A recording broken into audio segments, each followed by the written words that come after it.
Welcome to Mint, Marketers in Need of Therapy. Yes, we joke that we're marketers in need of therapy, but the T stands for so much more.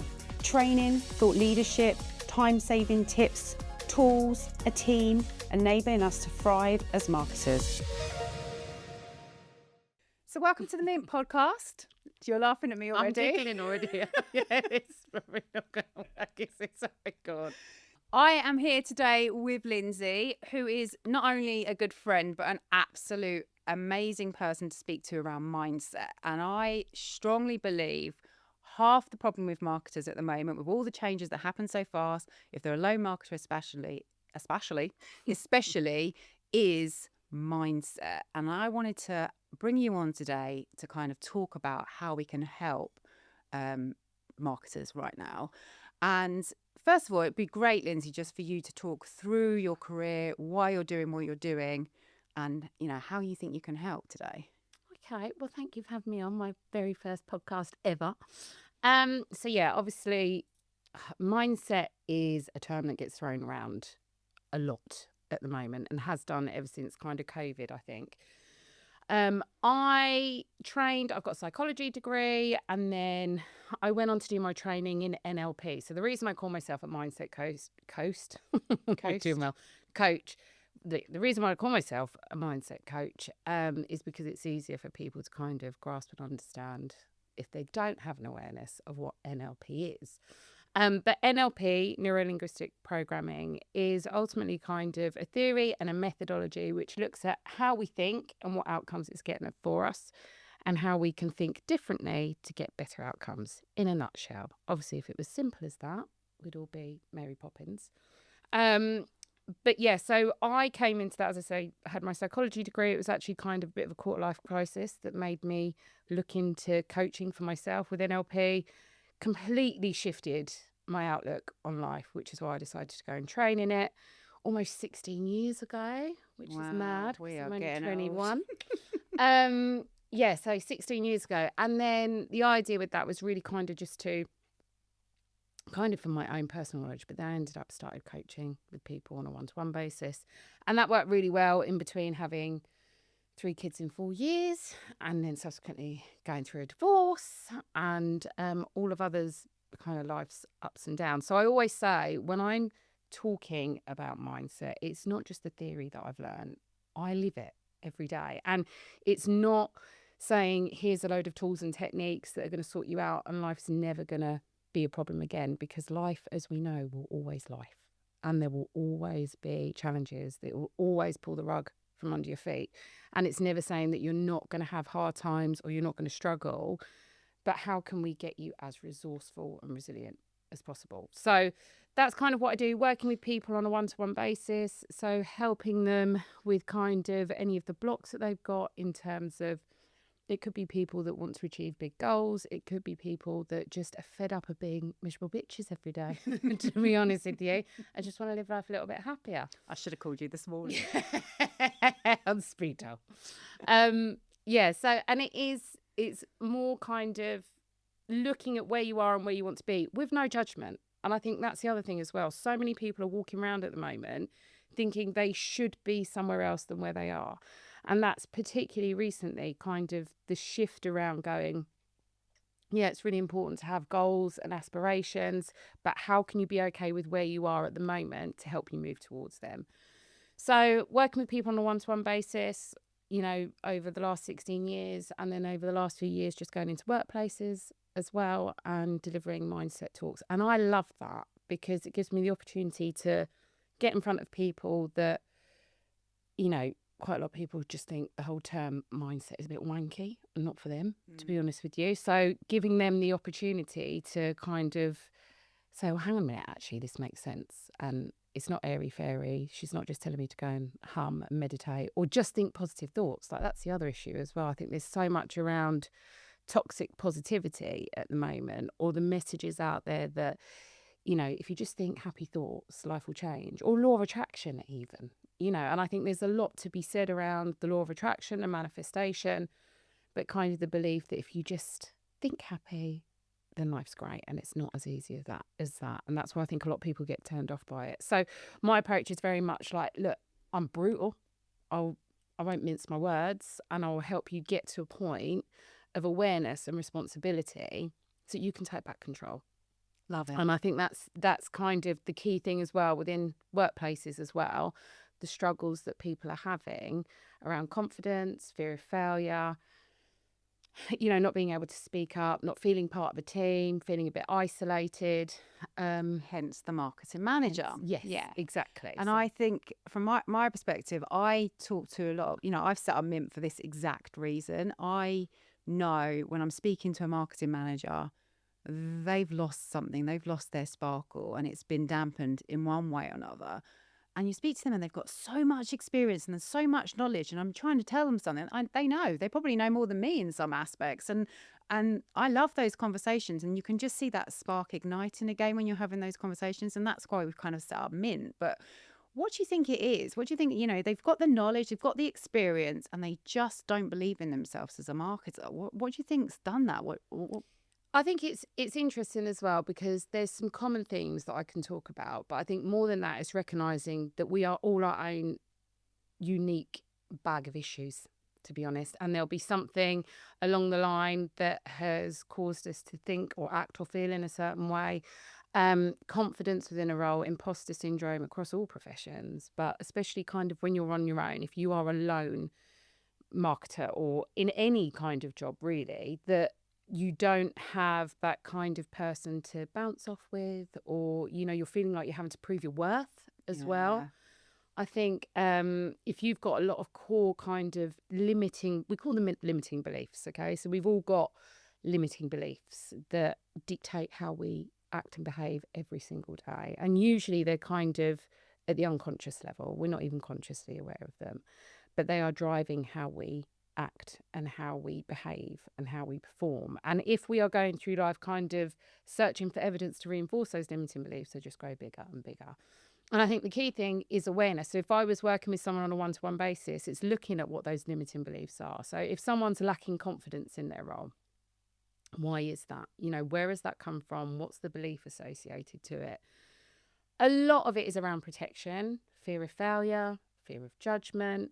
And I think particularly in the marketing industry as well, marketing is all about putting yourself out there and getting that external validation. So I often talk about people and whether they have an internal frame of reference in terms of how do they know they've done a good job? Where's their validation coming from? Do they just know they've done a good job and that's enough? Or do they need someone else to say, you've done a good job?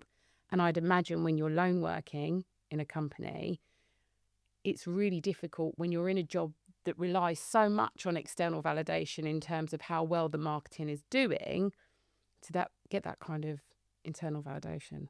It's quite difficult. Do you know what? I've never looked at it. You said this to me when we spoke about it the other day, and I've never looked at it like that. But you're right. We're so worried about our kids and how much validation they need online. But actually, as a marketer, that's your job. Yeah. You need engagement, likes, comments, sales, leads. You need that stuff. And actually, if you don't get that and you put your heart into soul into something, quite often it's the wrong messaging that's been dictated to you from someone up above, to be honest with you. And you've just followed their lead because they're in charge of you. That's when it's gone wrong. But if you don't put your spin on it and really own it, and even if you do and it doesn't work out, you can lose the validation yourself. And I honestly, I don't know how many years I've been doing this, I've never really thought of that until you said it. Yeah. And it is, if you've got that, listen, right, we talk about work-life balance, and how you've kind of got to get the right balance between work and life. But let's be honest, like, work is your life. You don't switch off your personality or how you're feeling. You're not having a really tough time at home, go through the door, and then all of a sudden, you've got this whole new persona. Some people do. Some people can nail it really well. I definitely can't. No. But so it is something that I wasn't think... like knowing you can't, by the way. I meant knowing me either. But everyone, it's really rare. And even I'm a bit nervous of the people who can do that really well as well, able to shut down stuff so easily. But yeah, in the nature of how you are showing up in a role. And that's the other thing, like, really, in a job where the success of your work doesn't always truly reflect your knowledge, your experience, how much effort you've put in, it can really cause you to kind of question yourself. So if you've already got those limiting beliefs that that you're not even aware of and that you haven't questioned, they'll be moving you along in a certain way. And it could be, oh, we've got hundreds of beliefs. Like, this is a real life worked example, and you might not want to keep this one in. But just as an example, and this is God's honest truth, this morning, you're not going to put this in. Here we go. What's coming out of my mouth? So this morning, this is so simple and simplistic, but it's a really good example. So this morning I put my underwear on inside out. Right?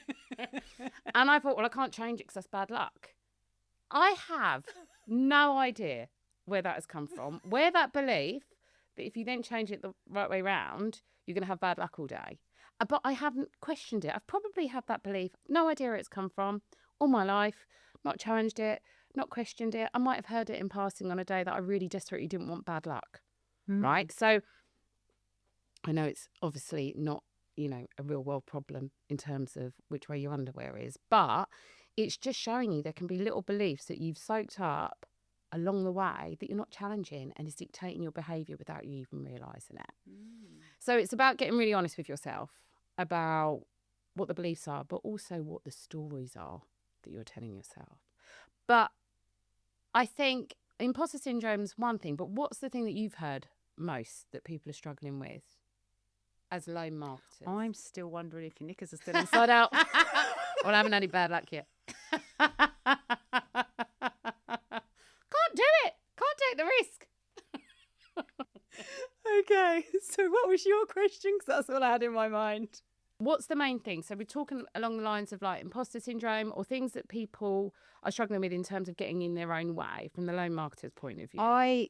The main concern is how fast it's all moving. Yeah. So AI's come in, social media changes, the games that social media play with you now as well. Oh, the algorithm, everyone's sussing it, let's change it. Like, paid media needs to be put in there now if you want to get the engagement. It's all crazy and it's just going so fast. So I think it's the speed of things that are happening that is really causing the issues. Yeah, I think there's two elements with that. So especially kind of with the AI world, not just in marketing either, I think in life in general. And it goes along the idea that people have a really exaggerated expectation of what knowledge they think they should have. Okay, so especially if things, the kind of scenery is changing so quickly, there's this expectation, well, I have to be up to speed with everything. And it's unrealistic expectations you're putting on yourself. And not only put on yourself though, but if you're in a small business, your manager is putting that expectation on you as well though. Yeah. They expect you to be an expert in everything. Yeah, but do they? Do they actually, or do you think they expect you to be an expert? So this is the story bit I'm talking about. Interesting. So it's making those assumptions, isn't it? So we all think we are brilliant mind readers. We all think we know exactly what our managers are thinking about us. We know what we think our colleagues are thinking about us. Whether we're right or wrong is kind of irrelevant because you're making assumptions based on what you think from their behaviour. And the thing is, even the words someone can tell you aren't necessarily true. So having that kind of distance between, and again, it comes back to that self-validation and having that inner confidence to know, right, this is a realistic expectation. And if I feel that my manager's got an unrealistic expectation, where do I find the confidence to have that conversation? And it's about boundaries as well. And I think that's the other thing. When you talk about boundaries, people think that it's really black and white and that actually if you've got boundaries, you're a bit of an arsehole. Like no one kind of thinks that you can have boundaries and deliver them quite softly or nicely. People tend to think when they hear of someone having a boundary that it's a firm, no, I'm not doing that. I value my time too much. And it's not. There's so many different ways that you can deliver that. And actually opening up that communication and being aware, as I say, of the stories you're telling yourself. Is it really true? Does my manager really expect that? So there's that element of, am I being unrealistic in the expectations of myself? Am I being unrealistic in terms of thinking what the expectations are about me? Because this is where burnout comes in as well. If we're then completely overwhelmed with the amount of work, the amount of things we think we should know, we can't function properly. You can't strategize. You can't think logically, because ultimately, kind of from a real primal point of view, your body's been dumped into fight or flight mode. You're overwhelmed. You're fighting for survival. You're panicking. Your body thinks there's a threat in the near vicinity, but it's not saber-toothed tigers that are in front of us anymore. It's like an email that we've interpreted to be a bit shitty, perhaps, from someone. So there's a key element of that, and I know I'm jumping around a bit, of making sure that you're regulating your nervous system as well. And it kind of goes hand in hand with each other. But if you're noticing yourself feeling really anxious, feeling really stressed, and trying to do more to try and get rid of that feeling, it's kind of counterproductive. Because when you're in that fight or flight kind of mode, you can't think with the part of your brain. Your prefrontal cortex is the part of your brain that thinks rationally. That's just shut down when you're in fight or flight mode. So there's an element of kind of, again, bringing it all back. Awareness. How am I feeling at the moment? What stories am I telling myself? Are they actually true? Uncertainty is an absolute fucker for everyone, because we want to know, we want to be certain. And the reality is, you could be the best planner, organizer, strategist, whatever it is in the world. You have no idea what's around the corner. And that's the bit of resilience that needs to come in. And I know I've said it to you before as well. So if you don't know what's around the corner, instead of being frightened by it, be excited by it. Because if you don't know, going back to when I initially had my therapy, back kind of when I had my quarter-life crisis, I remember her so clearly saying to me, you have no control over the past. You have limited control over the future. You've only really got here and now. So if when you're thinking about the future, you are insistent on making up shit, because that's what it is, we don't know, why not make up good shit? And actually what that does is it starts to shift you out of that panic mode, survival mode, that kind of like, actually, what would I like this to play out like? And what do I have control over that I can help have the outcome that I want, rather than how can I prepare to not have the outcome that I don't want? Does that make sense? Yeah. So yeah, I don't know if I've gone a bit off piece there. Yeah, I think you haven't, no. But I think from my perspective as well, marketers are putting on a little bit of a show that they are experts in everything. And women, I don't know, maybe it's everyone, but women in particular want to show they've got their shit together. And actually, the women that I'm drawn to are the ones that go, I ain't got my shit together. I'm actually a bit of a mess. And I think it's more that we have to say that. And as marketers, we don't have to sit there and go, yeah, I know everything about SEO. I know everything about paid ads. I know everything about websites. No, you bloody don't, because it's changing every minute. You haven't got enough time to learn everything there is. And you can say to your manager, I don't know. Why don't we bring an expert in to discuss that? Maybe they can do some training with me. Maybe they can do some training with the team, because you know what I'm good at? X, Y, Z. Why do you think people aren't having those conversations? Because they're scared. Yeah. Fear. And that is Fear.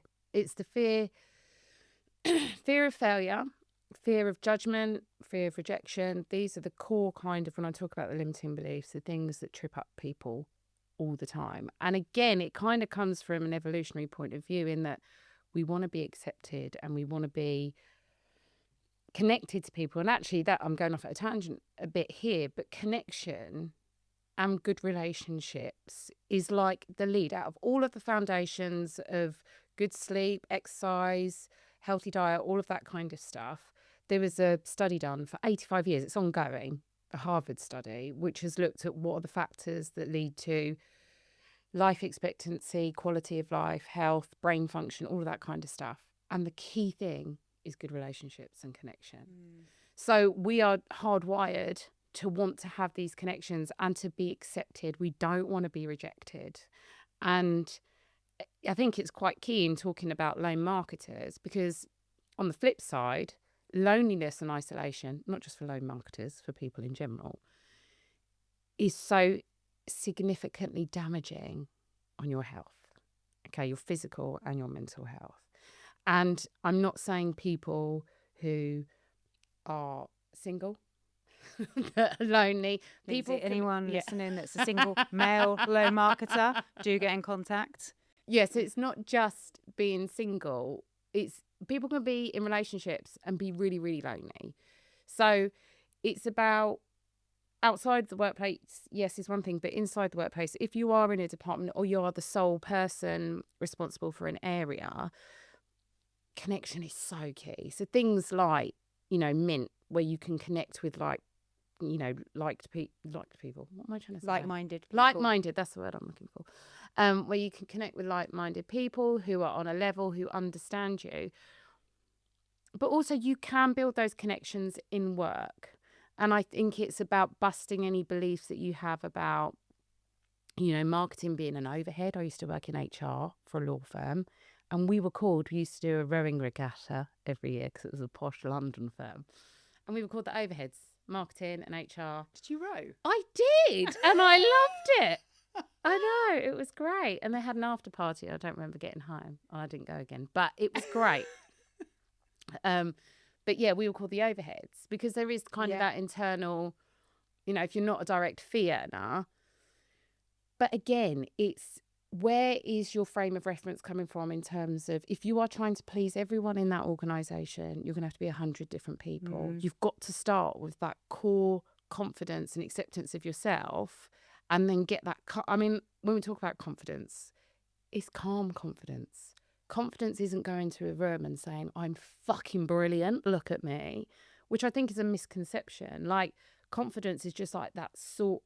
Why are you giggling? Oh, I'm just thinking of people I know that do that. Yeah, Sorry. we all do. We all do. And 9 times out of 10, there are also people who aren't really that confident. No, yeah, exactly that. So true confidence, calm confidence is just like this security and this solid, like, grounding in yourself where you just feel okay. And it's all about self-trust as well. So trusting in your knowledge, trusting in your decisions, and not being scared of fucking up. So I saw something the other day. So it's not FOMO, fear of messing up. Oh. So like a fear of failure. But when you're trying to protect yourself from that feeling of failure, and I know I've said this to you before, in NLP, one of the presuppositions or one of the little rules is there is no failure, only feedback. If you could really, really adopt that as a belief, life would be so much easier because that fear would be removed. Because, it's that whole thing, I either win or I learn. And that is the bit of moving into, okay, I acknowledge I feel fearful. You're never going to be able to stop that fear. It's an instinctive thing. But having an awareness of when you are feeling fearful, being honest with yourself about why you're feeling fearful, and then playing it out. Okay, but what is the worst that can happen? It goes wrong and I learn. And next time I'll have the benefit of hindsight and it will be different. But people are naturally very fearful of putting themselves out there. But every time you put yourself out there and something goes horribly wrong, yes, you might cringe every time you think about it, but you are building your resilience. You don't become resilient by sailing through life. No one does. You have to go through the rough times in order to learn from them and grow stronger.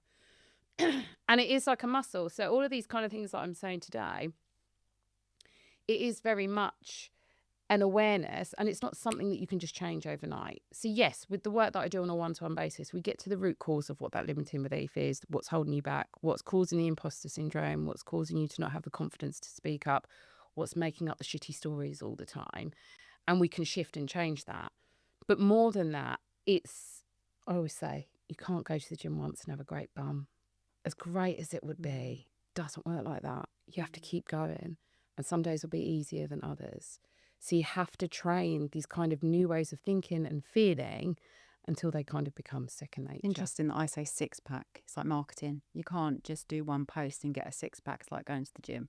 You clearly want a nice bum and a nice 6-pack. Yeah. That's so true. Or just a flat stomach, to be honest. Just a 1-pack would be nice, to be fair. Yeah, no, I gave up on that years ago. So one of the things that I think that you were just saying there is about the connection. Like, that's the most important thing. And that is also the most important thing when you're marketing. And this is a lot of what people are forgetting. People going, we need sales, we need leads.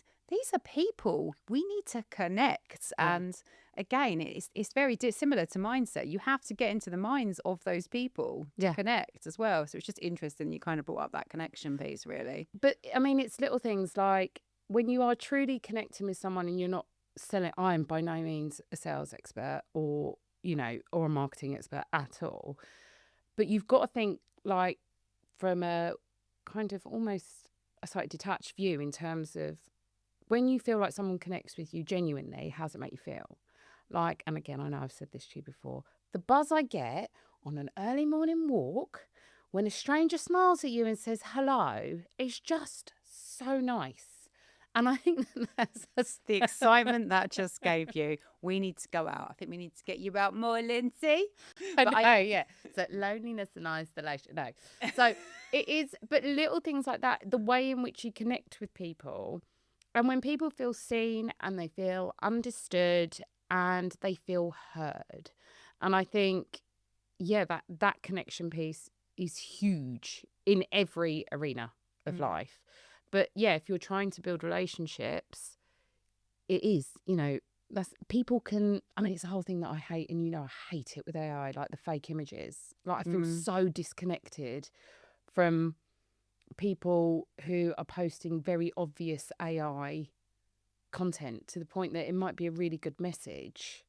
I mean, you sent me one the other day. yeah, it was AI got done, yeah. And Yeah. but the messages were brilliant. Yeah. It was so nice. And I was into like, bosh, because it's fake. Yeah. And I'm not saying everyone's like that, but I think that's the danger that we've got now in terms of we're going to lose that connection piece and the trust as well, because we don't know what's real.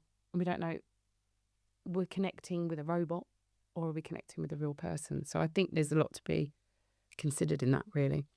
So what's a mindset shift that can instantly help a marketer second guessing themselves?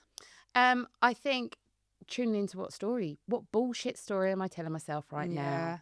Like, I mean, there's a few things that you can do and a few different kind of habits, and particularly in building confidence, you can check it. I think checking in at the end of the day, and rather than planning what you've got to do tomorrow, which is obviously important, just take 5 minutes and go, what went well today? In terms of what did I achieve today, and what did I prove to myself that I've got the knowledge of? But I think when you are second guessing yourself and you're struggling to make a decision, think about that whole piece around this is fear of failure. And actually, I'm going to trust myself to make this decision. And if it doesn't play out how I want it to, I'll learn from it. And that's okay. But when you say, what bullshit story am I telling myself right now? I can guarantee without even realising it, you've played out a scenario where it all goes wrong. You've played out a scenario where someone tells you shouldn't have done X, Y, or Z. You've got to trust yourself. And again, that's something that comes over time. It's learning to trust yourself and being okay and having your own back if it doesn't go to plan. This is it's totally off the cuff, but it's my own mindset actually. So last night I'm up in the middle of the night, 3 a.m, questioning some bullshit. I'm not gonna lie. Yeah. But when you wake up in the morning, is bullshit. Like, why did it waste a good hour and a half of my sleep? What's, and I'm sure everyone's experienced this. Or maybe Everyone I'm just does. mental. No. But it's just like, but you wake up in the morning and you're reasoning with yourself and you're kind of like, why did I waste that? It's not that big a deal. And yeah, there's something underlying that makes it a big deal. But why does that happen in the middle of the night? I just want to sleep, Lindsay. I know. Or did you not have your daily glass of wine anymore? I can't have this I'm Serrano for joking. breakfast anymore. It's not allowed. I'm joking. I am joking. Yeah, well, I think, I mean, this is something a lot of people experience, right? And the problem is when you're asleep, it's really hard to be able to, a lot of people distract themselves from their thoughts during the day. They can make themselves busy. They can throw themselves into other things. Being alone with your own thoughts is really uncomfortable. And sometimes what happens, if you can't sleep for whatever reason, you awake and you just get one little thing. If you're tired and you're exhausted, you're vulnerable and you're weak. So a little negative thought comes into your head and it just fuels. And then you're in that fight or flight response. Okay, so you're like panicking and thinking, going back to the basics in terms of, right, what can I do to calm my nervous system right now? And literally, when I say calm your nervous system, and I know it sounds really simple, but like even just taking a few deep breaths, I was explaining this to my son the other day as they kind of glazed over looking at me. But in terms of like, when you say, look, take a deep breath, that is signalling to your body is signaling to your brain, we're safe. Because if it was something that was a real threat, you wouldn't have the opportunity to kind of take a deep breath. Chewing gum as well, I found out recently. Interesting. As demonstrated. Your body is telling your mind, if you're safe enough to chew and eat, there's not a threat. Do you know what I mean? So interesting. it is like calming your nervous system down, first of all. Some people find it really useful to just dump everything. I love a pen and a pad for dumping out all the shit that's in your head. I know I've said this to you 100 million times before. Not a phone, not an iPad, not an electronic device, a good old pen and paper. If you are really struggling and feeling overwhelmed with your thoughts, write them all down. Burn them, rip them up, whatever you need to afterwards. But that just gives you distance from it. So some people find that helps at night. But the key thing I would say in all of this is tuning to the piece of evidence that really benefits you. And for you, that is, like you said, you woke up and went, that's ridiculous. Oh, why was I thinking like that? So next time it happens, you can go, I've got evidence to prove that I know this is because I'm tired and I know I can think of these things differently when I've had a good sleep or I feel differently. Name the story, like, so that you're getting distance, so you're aware of it. So you would say, all right, yeah, I'm doing the 3 a.m. bullshit story again. Fine. Okay. Don't fight it, but acknowledging that it's a story cuts the distance and the emotion a bit. Like it. That helps. So we're coming to the end. You've given us loads of information. That's great. I'd love to know what pet peeve in marketing is getting you right now. I'm pretty sure it's AI, but what is it that's driving, like, putting you into therapy with marketing right now? I think you touched on it, which is people presenting themselves as they're not. And I know that is the nature of the beast with it all, and people aren't being honest. As I'm saying that to the other extreme as well, people who are then kind of being overly vulnerable to get the likes. Yeah. I struggle with that as well. Finding Finding the balance is difficult. You ever seen that advert? I actually think it was your brother that showed me this, but it was she went live, she didn't realise, and she's just put a dog down and she told her kids to start crying because they were on the thing. Yes. Unbelievable. Unbelievable. Yeah. But yeah, and I think this is the thing that's really going to stand out with marketing at the moment. Authenticity, being real, is the thing that's going to stand out. Getting in front of a camera, showing your personal brand, being who you really are in the real world. That's true marketing if you can make it happen. Not perceiving yourself to be something you're not. And all these shiny people with these perfect lives. It's interesting that quite a lot of them, I follow them, I see it happening.